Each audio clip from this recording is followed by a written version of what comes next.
नमस्कार मेरे प्रिय मित्रों, जीत इंस्पायर्ड यूट्यूब चैनल में आपका तहे दिल से स्वागत है। एक बार एक व्यक्ति अपनी जिंदगी से बहुत परेशान रहता था। वह हर समय अपने आप को कोसता रहता था कि ईश्वर ने मुझे क्या जिंदगी दी है, मुझे क्या जीवन दी है। हर परेशानी मेरे साथ ही है, हर दुख मुझे ही आकर घेरता है, हर झंझट और दुख मेरे ही सर पड़ती है। एक दिन वह एक पेड़ के नीचे उदास बैठा हुआ था और अपने आप को बैठा हुआ कोस रहा था कि ईश्वर ने क्या नसीब दिया है मुझे, और क्या किस्मत दी है मुझे, और क्या जिंदगी है मेरी। तभी अचानक एक बाज अपने शिकार को पंजों में दबाए हुए एक पेड़ पर आकर बैठ जाता है और वहीं पर अपने उस शिकार को खाने लग जाता है। वह परेशान व्यक्ति जब उस बाज को देखता है तो कहने लगता है कि क्या जिंदगी है इसकी, क्या जीवन जी रहा है। मजे का, ना इसे खाने की चिंता, ना पीने की, ना पहनने की, और ना ही परिवार के लिए शिकार करता है, और मस्त खुली हवाओं में कभी इधर कभी उधर घूमता रहता है और सारे दिन आसमान में उड़ता रहता है। असल में जिंदगी तो यही जी रहा है। और फिर वह आसमान की तरफ देखकर जोर जोर से चिल्लाता है, काश मैं भी एक बाज होता तो मुझे भी कोई दुख दर्द ना होता, मुझे भी कोई परेशानी नहीं होती। काश मैं भी एक बाज होता। जब वह 2 से 3 बार जोर जोर से चिल्लाता है कि काश मैं भी एक बाज होता तो मुझे भी कोई दुख ना होता, मुझे भी कोई परेशानी ना होती, फिर तो अचानक आसमान में बिजली कड़कने लग जाती है और आसमान से आवाज आती है कि हे इंसान, क्या यह हमने सच सुना कि तू हमारी दी हुई जिंदगी से परेशान है और तू एक बाज बनना चाहता है। तो इस आकाशवाणी को सुनकर यह व्यक्ति हैरान रह जाता है और आसमान की तरफ देखकर कहता है कि हाँ, मैं सच में अपनी इस जिंदगी से बहुत परेशान हूँ, क्योंकि हर परेशानी मेरे साथ ही है, हर दुख मुझे ही है और हर तकलीफ भी मेरे ही साथ है।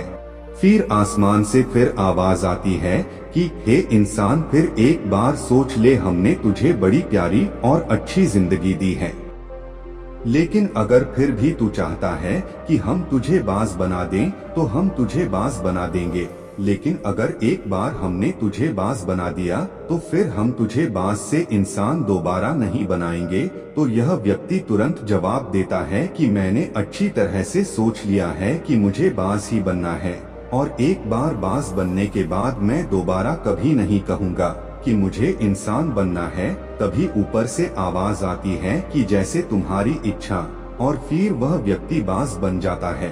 बाज बनते ही वह इंसान खुली हवाओं में उड़ने लगता है, कभी उड़ता हुआ इधर चला जाता है, कभी उड़ता हुआ उधर चला जाता है और सोचता है क्या मजे की जिंदगी है। असल जिंदगी तो यही है कि ना कोई चिंता, ना कोई परेशानी, ना कोई डर। वह सारा दिन ऊंचे आसमान में उड़ते रहना, और वह सारा दिन उड़ता रहता है। 2-4 मिनट पंख मारता है, उसके बाद पंख मारना बंद कर देता है और लंबे समय तक हवाओं में तैरता रहता है। इसी तरह हवाओं में तैरते हुए शाम का समय नजदीक आ जाता है तो वह सोचता है कि मेरे पास रहने का एक ठिकाना भी होना चाहिए, मेरा अपना एक घर होना चाहिए जहां मैं रात में आराम कर सकूं। यह सोचकर वह छोटी छोटी लकड़ियां इकट्ठा करने लग जाता है और एक ऊंचे पेड़ पर अपना घोंसला बनाने लग जाता है। एक एक लकड़ियां इकट्ठा करके वह अपने लिए एक सुंदर सा घोंसला तैयार कर लेता है और रात में उसी में सो जाता है और सोचता है सुबह उठकर शिकार भी करूंगा, और सुबह उठकर फिर से मौज मस्ती भी करेंगे, खुली हवाओं में उड़ेंगे। सुबह होते ही वह शिकार की तलाश में निकल पड़ता है और चारों तरफ हवाओं में उड़ता रहता है। ऊपर से जाकर देखता है कि कहीं जमीन में मुझे कोई शिकार नजर आए तो मैं तुरंत जाकर उसे दबोच लूं और वहीं पर खा लूं, लेकिन उसे कोई शिकार नजर नहीं आता। काफी समय बीत जाता है, वह लगातार ऊंचाई से शिकार को ढूंढता रहता है, लेकिन उसे कोई शिकार नहीं मिलता। फिर पास में एक जंगल होता है, यह उस जंगल में चला जाता है, यह सोचकर कि शायद वहाँ कोई अच्छा सा शिकार मेरे हाथ आ जाए। यह जंगल के ऊपर उड़कर शिकार को ढूंढता रहता है, जंगल के अंदर जाकर भी शिकार को ढूंढता है, लेकिन इसे वहाँ भी कोई शिकार नहीं मिलता। शाम का समय नजदीक आ जाता है तो मायूस होकर वापस अपने घोंसले की तरफ लौट रहा होता है कि रास्ते पर थककर एक पेड़ के ऊपर बैठ जाता है। जब यह उस पेड़ के ऊपर बैठा होता है तो उसकी नजर एक बीमार चिड़िया पर पड़ती है, जो कि वह बीमार अवस्था में होती है। यह तुरंत जाकर उसे दबोच लेता है, उसके पंख निकालकर अलग कर देता है और उसे खा जाता है। उस चिड़िया को खाने के बाद वह अपने घोंसले की तरफ उड़ जाता है और रास्ते में सोचता है कि चलो बीमार चिड़िया ही सही, लेकिन कुछ तो खाने को मिला। वह अपने घोंसले पर पहुंचकर आराम करने लगता है और फिर सोचने लगता है कि सुबह एक अच्छा सा शिकार पकड़ूंगा और अपनी भूख मिटा लूंगा।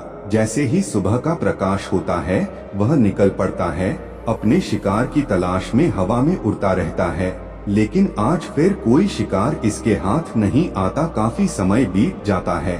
यह ऊंचाइयों पर जाकर अपनी तेज नजरों से शिकार को ढूंढने की पूरी कोशिश करता है, लेकिन इसे कोई भी शिकार नजर नहीं आता। फिर यह पास के उस जंगल की तरफ चला जाता है, लेकिन इसे वहाँ भी कोई शिकार नहीं मिलता। इसी प्रकार पूरे दिन उड़ते उड़ते शाम का समय नजदीक आ जाता है तो यह निराश होकर वापस लौटने लगता है और रास्ते में एक पेड़ पर आकर बैठ जाता है और सोचता है शायद आज फिर कोई मुझे बीमार चिड़िया मिल जाए। लेकिन हर बार किस्मत मेहरबान थोड़ी होती है। आज इसे कोई बीमार चिड़िया नहीं मिलती है। यह थक हार कर वापस अपने घोंसले की तरफ चल पड़ता है और घोंसले पर पहुंचकर भूखा प्यासा ही सो जाता है और सोचता है कल सुबह एक बड़ा सा शिकार पकड़ूंगा और आज की भूख कल ही मिटा लूंगा। रात को अपने घोंसले में सोया होता है, गहरी नींद में होता है कि तभी एक भयानक तूफान आता है। इस तूफान की हवा इतनी तेज होती है कि इसके घोंसले को उड़ाकर उस जगह से कहीं दूसरे जगह फेंक देता है। तो यह जहाँ पर गिरता है वहाँ पर नीचे एक नोकदार लकड़ी पड़ी होती है जो इसके पंजे में गड़ जाती है और इसे बुरी तरह घायल कर देती है। तूफान के रुकने के बाद बारिश शुरू हो जाती है। तेज बारिश होती रहती है पर यह किसी तरह से पेड़ों के नीचे छुपकर बैठा रहता है। बड़ी मुश्किल से इसकी रात कटती है। जब सुबह होती है तो बारिश रुक जाती है। बारिश के रुकते ही चारों तरफ खुशियाँ छा जाती हैं, चारों तरफ हरियाली छा जाती है। नदियाँ और झरने तेजी से बहने लगते हैं। सब कुछ फिर पहले के जैसा हो जाता है। लेकिन यह बाज अब पहले के जैसा नहीं रहा। इसका पाँव बुरी तरह घायल हो चुका है। इसके पंजे में जो लकड़ी लगी हुई थी उसकी वजह से इसका पंजा बुरी तरह क्षत हो गया है। और मैं आपको बता दूं कि बाज का जो पंजा होता है वह उसके शिकार को पकड़ने के लिए सबसे जरूरी होता है, क्योंकि बाज अपने पंजों से ही अपने शिकार को पकड़ता है और दबोचता है और फिर अपनी चोंच के माध्यम से नोच नोच कर खाता है। लेकिन अब इस बाज का पंजा बुरी तरह से घायल हो चुका था और वह पिछले 2 दिनों से भूखा भी था। यह शिकार की खोज में थोड़ा सा उड़ता है कि शायद फिर कहीं कोई बीमार चिड़िया इसे मिल जाए, लेकिन कहाँ बार बार कोई बीमार चिड़िया मिलने वाली थी। वह कुछ देर तक उड़ता है, लेकिन फिर भूख और दर्द के मारे थककर एक पेड़ पर आकर बैठ जाता है। वह पेड़ पर आकर बैठ तो जाता है, लेकिन उसे पता नहीं था कि यहाँ एक और मुसीबत उसका इंतजार कर रही है। और वह मुसीबत यह थी कि 8-10 कौओं का एक झुंड मिलकर इसे परेशान करने लग जाते हैं। इसके ऊपर आकर इसके घाव में चोट मारने लग जाते हैं। उन्हें भी पता चल जाता है कि यह बाज घायल है और भूख की वजह से कमजोर भी है। यह बाज उनसे बचने के लिए थोड़ा सा उड़ता है और फिर जाकर बैठ जाता है। उनसे पीछा छुड़ाने का प्रयास करता है, लेकिन वह फिर इसके पीछे आ जाते हैं तो यह फिर उड़कर थोड़ी दूर चला जाता है। लेकिन वह इसका पीछा नहीं छोड़ते और बार बार इसके पास आकर इसे परेशान करते हैं। कौवे अक्सर बाज के साथ ऐसा करते हैं, लेकिन फिर बाज भी उनके साथ एक खेल खेलता है। जब कौओं का झुंड बाज को परेशान करता है और उनका पीछा नहीं छोड़ता तो बाज हवा में सीधी उड़ान भरने लग जाता है। वह तेजी से सीधा ऊपर की ओर उड़ने लग जाता है। कौवे भी उसके पीछे उड़ते हैं, लेकिन कुछ देर तक उड़ने के बाद कौवे ऐसी ऊंचाई पर पहुंच जाते हैं जहां पर उन्हें ठीक से ऑक्सीजन मिलनी बंद हो जाती है। उनका दम घुटने लग जाता है उनकी सांस रुकने लग जाती है तो फिर वह वहां से ऊपर नहीं जा पाते, क्योंकि बाज तो बादलों से भी ऊपर उड़ सकता है, इसीलिए वह तो ऊपर चला जाता है। लेकिन कौवे वहां से ऊपर नहीं जा पाते और वो नीचे आने लगते हैं। तो इस तरीके से बाज उनसे अपना पीछा छुड़ा लेता है। लेकिन ऐसा करने के लिए, इतनी ऊंची उड़ान भरने के लिए इस बाज के पास उतनी ताकत नहीं थी, क्योंकि यह भूखा भी था और घायल भी था। तो यह उड़ता और थोड़ी सी दूर जाकर बैठ जाता और कौवे फिर आकर इसे परेशान करने लग जाते। इसी तरह भूख और घायल हालत में एक दिन गुजर जाता है, दूसरा दिन गुजर जाता है, तीसरा दिन गुजर जाता है, लेकिन इस बाज की हालत में कोई सुधार नहीं हो रहा था। वह बद से बदतर होते जा रहा था, यानी वह बेकार होते जा रहा था। चौथे दिन जब यह बिल्कुल खत्म होने पर आ जाता है, इसके अंदर बिल्कुल ताकत नहीं बचती और इसका शरीर इसका साथ छोड़ने लगता है।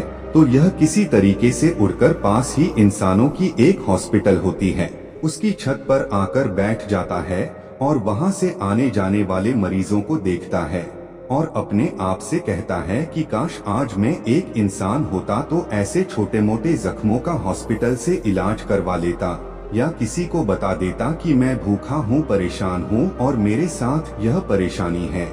लेकिन आज मैं एक ऐसा बेजुबान परिंदा हूँ जो किसी से कुछ नहीं कह सकता, किसी को अपना दुख नहीं बता सकता, किसी से कोई मदद नहीं मांग सकता। यही बात सोचकर वह उसी छत पे अपना दम तोड़ देता है।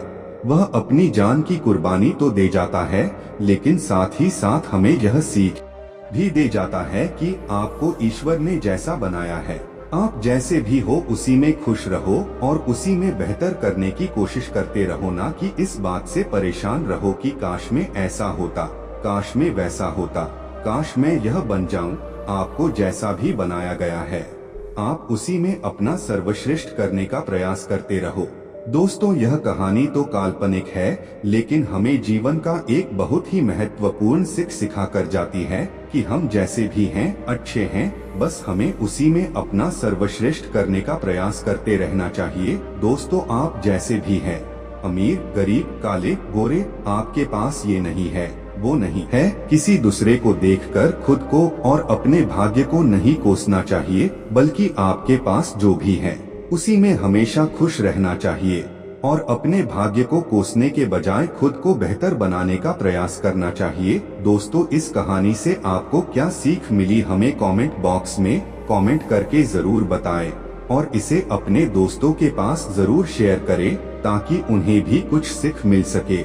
ऐसे ही जानकारी या प्रेरणादायक कहानी सुनने के लिए जीत इंस्पायर्ड को सब्सक्राइब करके बेल आइकन को ऑन कर लीजिए।